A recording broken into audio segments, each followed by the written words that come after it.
Uma das maiores dificuldades em lidar com ecologia e sustentabilidade é porque ela vai acontecer como negativa no próximo passo. Isto é, não é agora.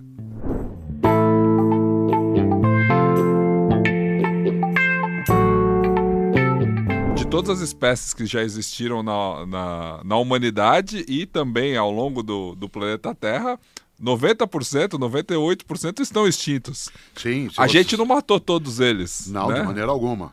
Aliás, alguns, como nós, primatas arborícolas que desceram, se tornaram hominídeos, uma parte deles desapareceu e conviveu conosco.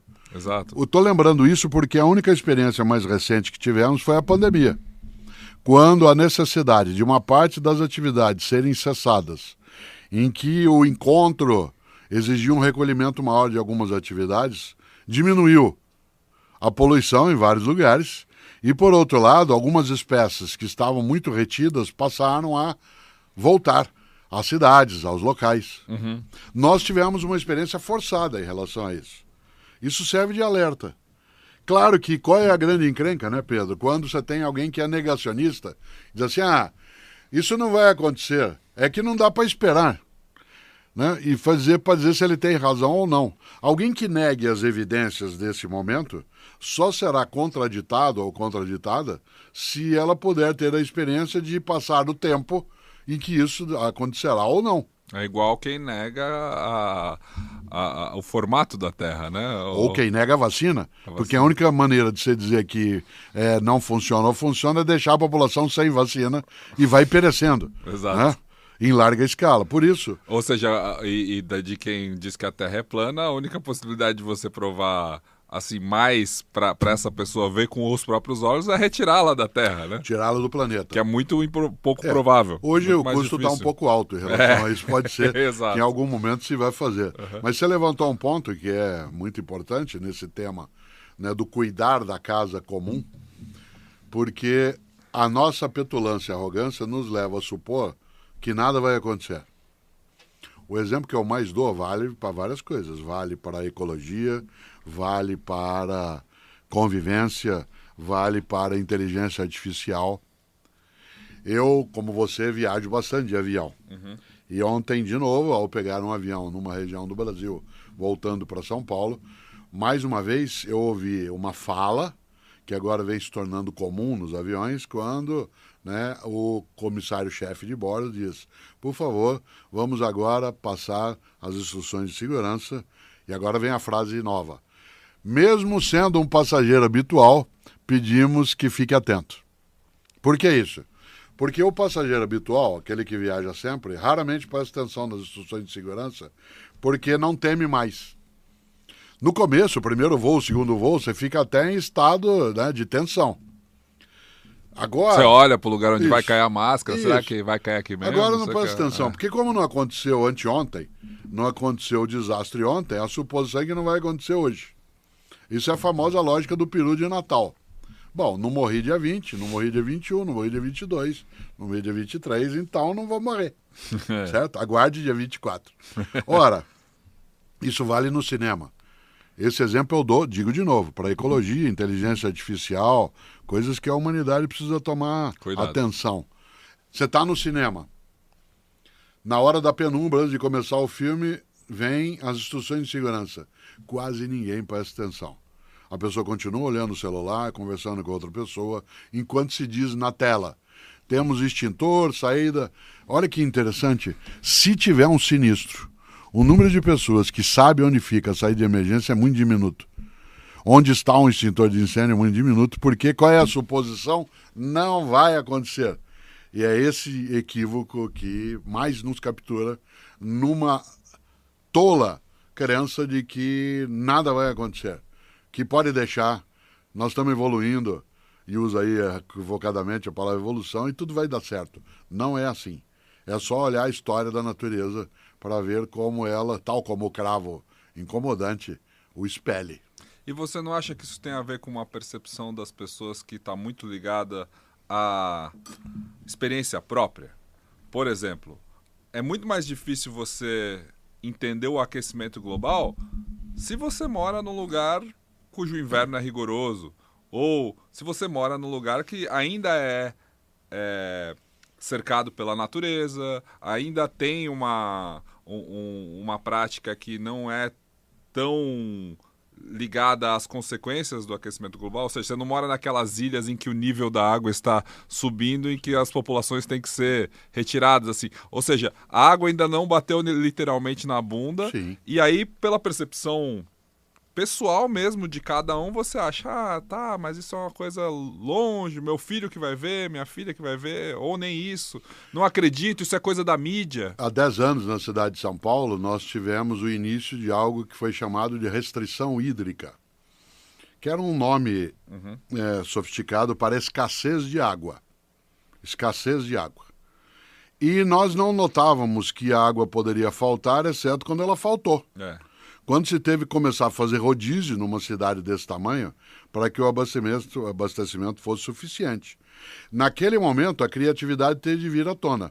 Aliás, é a partir daí que algumas áreas mais centrais e com mais recurso financeiro das elites na cidade começaram a colocar na sacada dos prédios ou nas grades uma plaquinha que está até hoje. Neste prédio temos água de reuso. Porque quando você encontrava alguém lavando calçada, encontrava alguém desperdiçando água, você dizia que absurdo. Nós estamos com os reservatórios lá embaixo e alguém está fazendo isso. O argumento era, aqui é água de reuso. Eu vi uma experiência num do prédio que eu morava, que eu achei genial. Uma das águas mais usáveis para limpeza de áreas comuns e que não tem necessidade nenhuma, né, de ser água purificada, limpa, potável, é a água que sai das máquinas de lavar roupa. Ela já sai com o sabão e ela pode ser usada para aquilo. Pois bem, num prédio que eu morava, se fez todo um acordo para que a água da máquina de lavar roupa dos andares primeiro e segundo, o prédio comprou, né, grandes canos de borracha, descesse e ela era coletada em depósitos embaixo e era aquilo que era usado. Quando que se pensou nisso? Quando do aperto. A Europa, por exemplo, tem uma restrição de água. Ela tem dificuldade em abastecimento de água. Por isso, é muito comum que europeus se assustem com o fato de que nós temos descargas. 2 banhos por dia. Ou não guardemos a água usada no banho. Porque até tomar 2, 3 banhos faz parte um pouco do nosso gosto e cultura. Mas o que a gente faz com a água do banho?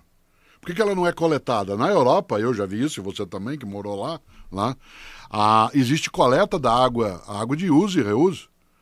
Ninguém consegue entender, fora de alguns lugares, como é que a gente usa água potável na descarga do banheiro. Lá em Barcelona, as ruas, na Espanha, as ruas são limpas com a água do mar. Isso. Né? Que fica até meio grudenta por causa do sal, assim, depois. Mas a mangueira o jato, ele é água do mar. Eu vou dizer algo que pode parecer um pouco estranho na descrição, mas vale. É estranho que a gente use numa descarga de um banheiro uma água que poderia ser bebida. É estranho. Certo? Claro, cá fora a questão da higiene, etc. Mas a água ali é potável. A água que está ali, na hora que você vai dar descarga, ela tem tanta potabilidade ou pureza quanto uma água que está na torneira. Por isso, é muito forte que a gente só vá notar que precisa quando precisa. E você usou uma expressão que é correta.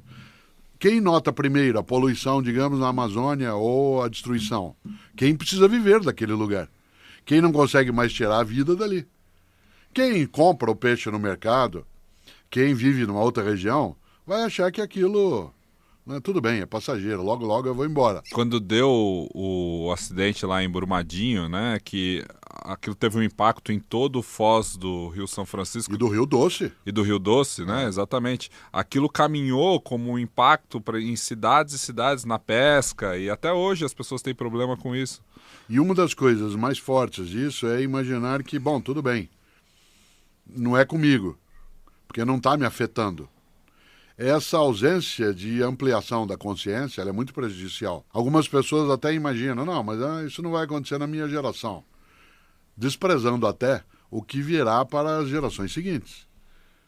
Eu chamo isso, você já viu isso num livro meu, de saque antecipado do futuro. O saque vai se gastando desde agora os recursos que serão necessários para outros momentos. vai se gastando agora aquilo que serve para a nossa vida, esquecendo das vidas outras que virão. Nós não somos um animal necessário à vida. Mesmo que a pessoa tenha concepções religiosas em que a ideia de criação, de ser humano, tem um vínculo, né, com a fonte vital, ainda assim nós não somos um animal necessário. O planeta viveu, né, os últimos 65 milhões de anos sem nenhum primatinha, né, que tenha sido depois sobrevivente ao grande cataclisma, né, o grande meteoro, né, no Golfo do México. Nós somos muito recentes como espécie. E essa espécie, ela poderá ser curta em termos de presença, porque o que são 100 mil anos? Na natureza, nada. Era aquilo que a gente falava no começo. O ser humano tá ferrado, o planeta tá bem. Mas não é obrigatório. Né? Mas é muito difícil pensar no longo prazo quando a gente não tem um projeto de humanidade, né? A gente brinca que entre os governos existem apenas um projeto de governo que compreende o mandato e não um projeto de nação. Pois bem, eu acho que o ser humano não tem um projeto de perpetuação da humanidade. Ele tem talvez um projeto de melhora da condição de vida temporária. Sim, é a lógica do aqui e agora. Hic et nunc no latim, ou cada um por si, Deus por todos. Isso é destrutivo. Mas isso tem a ver com o quê? Com o capitalismo? Olha, o capitalismo é uma das maneiras de fazê-lo, mas se você olhar a perspectiva do socialismo implantado, digamos na China, que hoje é um capitalismo de Estado, mas que na origem tinha outra percepção, a destruição ambiental era muito forte também. Porque no livro... Mas daí eu não estou dizendo o capitalismo como modelo de governo ou de organização da sociedade. Eu estou falando do capitalismo como prática global. Mas o capitalismo, enquanto prática econômica, de modo de vida econômico, em princípio ele teria que ter a sustentabilidade como um valor. Porque do contrário ele esgota a possibilidade. Mas o valor acaba sendo o acúmulo. Tá, mas esse acúmulo ele tem um limite. Uma mineradora que vá à exaustão na região onde ela está fazendo a coleta, acaba o negócio. Ela tem que ter preservação. Uma atividade de produção de papel que seja destruidora de floresta sem reposição, sem reflorestamento, acaba o negócio.